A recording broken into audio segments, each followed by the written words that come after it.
Hey everybody, Jared Dennison here, your favorite Florida realtor. Again, joining you on another episode of Realities of Real Estate, where we uncover real estate myths and dive into the reality of what you need to know versus all the fluff that other people put out. Today we're going to be talking about HOA versus non-HOA.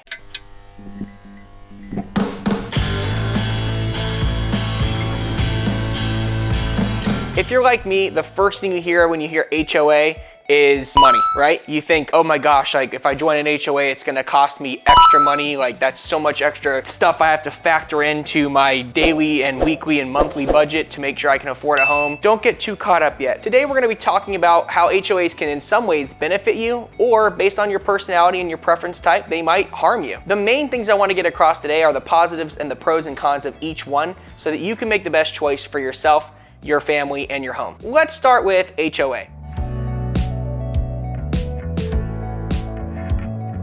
What is HOA?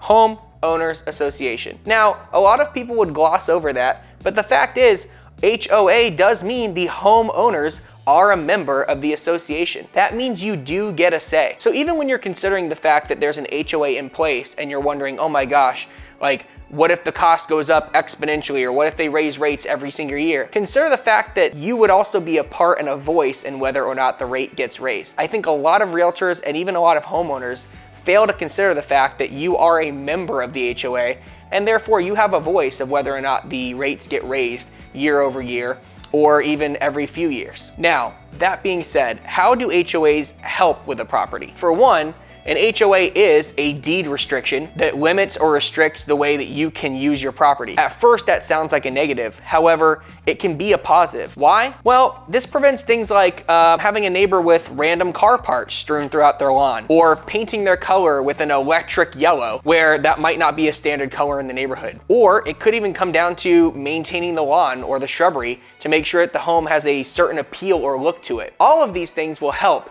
to maintain and or increase your property value. Of course, there will be some people that don't want to purchase in an HOA community, and we'll talk about that later. But overall, I do see a benefit of an HOA being that as long as the cost fits your budget, that can maintain or improve the property values for your neighborhood. Another positive of an HOA does tend to have a better involvement in the community, where you do have a monthly or sometimes bi-weekly meeting where the HOA can get together and actually discuss what's happening in the neighborhood. This can create a lot of discussion for community-based events, getting together, getting to know your neighbors, and even setting up fun things like community garage sales, community festivals, or simply just getting together at each other's homes to enjoy time together. Without the HOA, you really don't have an incentive or a reason for all owners or all homeowners to get together unless somebody steps it up in the community. Let's talk about the negatives. Number one, the cost. When exploring an HOA, you need to look at whether or not they have a master HOA or an individual, or both. These can affect your costs exponentially,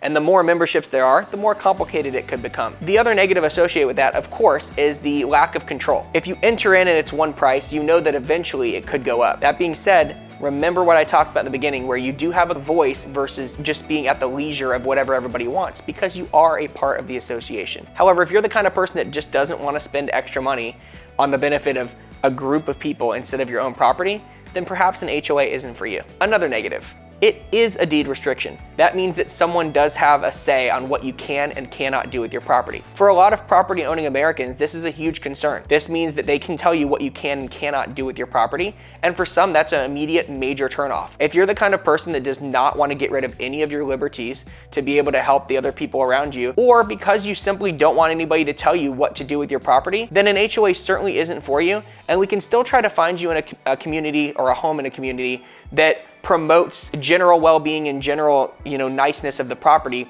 without sacrificing having to live in an HOA where you're always under someone's thumb. The other negative of being in an HOA is that you end up being associated with a cost that's permanent. Now, we've talked about cost, but keep in mind that the HOA will never fall off the property. The biggest negative to this is that you are always going to be on the hook for the bill. And believe me when I tell you that an HOA will typically foreclose on you faster than even a bank will. So if you cannot afford or cannot pay your HOA, be very careful. If you're already on the cusp, you might not want to select the home in that neighborhood, because HOAs do have a lot of power, and that's a completely different topic for a completely different day. Let's talk about non-HOAs.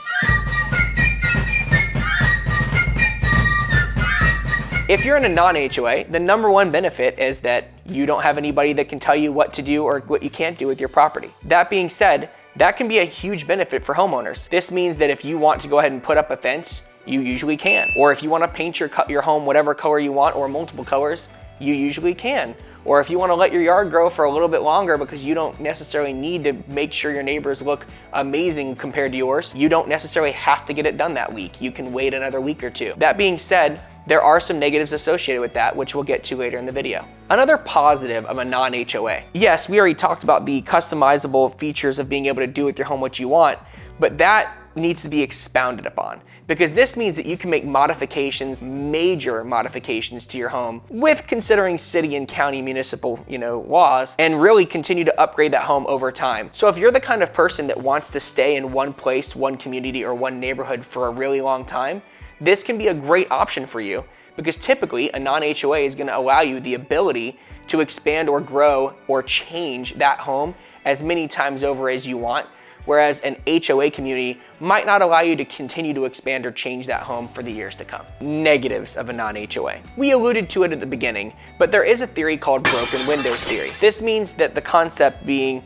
if one person in a neighborhood lets their home have a broken window or an overgrown yard or lets their paint crack or stucco crack, then the neighbor next to them tends to not care as much about their home since their value is already going down from the neighbor. So they let their home deteriorate, and then it becomes almost a cancer and continues throughout the community. We have seen this in some pockets of Central Florida with non-HOA neighborhoods, where once one or two property owners just don't care, the rest of the neighborhood kind of succumbs to that disease. And that can be a huge turnoff or negative, not only for you as a homeowner, but for potential buyers when you sell. Another negative to non-HOA properties is the fact that you don't really get those community get-togethers or really have a reason to connect with your neighbors. Without an HOA, if you're the kind of person that likes to connect to people, the only real way you're gonna meet your neighbors is by going old school, walking around, shaking hands, kissing babies, knocking on doors, whereas having an HOA does give you a reason or an excuse to get together. As you can see, most of these positives and negatives are just the antithesis of each other,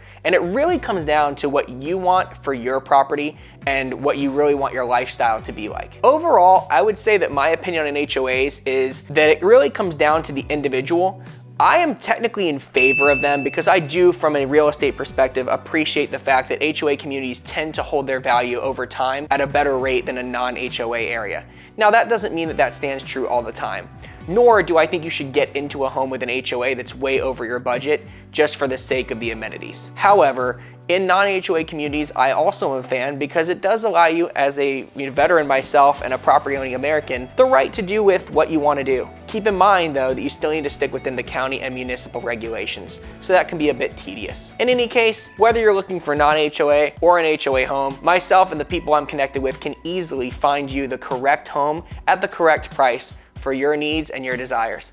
I hope you learned a little bit of something today, and we look forward to helping you in all your property needs, whether you're selling, buying, or investing. Thanks.